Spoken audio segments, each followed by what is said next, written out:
waxaan doonayaa xubin ka mid ah xubnaha kubadda barnaamijka kubadda isugu baxday badiyeed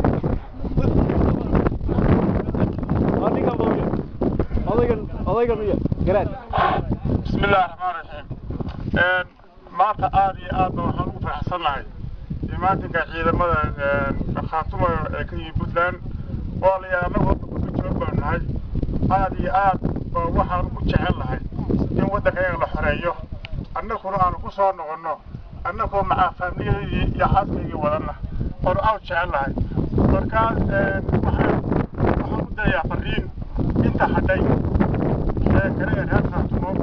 iyaguna inay yimaadaan oo kuwa Puntland kuwa Somaliland aad baan u jecelahay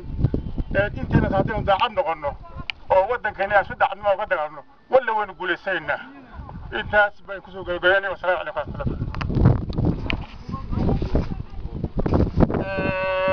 waxaynu ku xigtanaynaa iyadoo waqti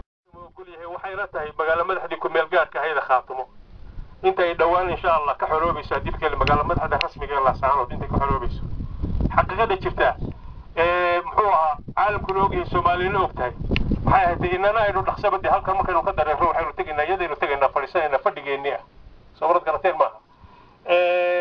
muxuu ahaa waxa wada laga dhisay shaqayn maayaan hawada waxa laga dhisay shaqayn maayaan ee wada weydeen markaas haddii alla ku sameeyo gol yahay reerta le haday ciidan tahay iyo haday odayaal tahay iyo haddii alla ku sameeyo gol iyaguna way noo imanayaan halka ka horta way isugu imanayaan marka hore marka dambana inaga fadhigeennii weeyaan xaggaas aynu wada tagayna haddii alla leeyahay waxaan kaga baxayaa arrinkan kaga baxayaa guushu way taalaa inaynu qaadano bay u baahantay wayna hor taalaa inaynu qaadano war ma qaadanaa hooy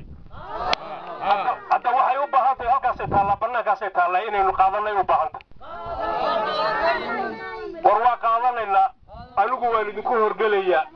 waan haystaa haddii dadkeeda leeyahay dariiskanaad xidhan tihiin waxay loo ballanaa tii meesha ay ka dhacaysa baan idinla taagnaa war ma isbarbar taagnaa dhammaanteenba war ma isbarbar taagnaa bannaanteenba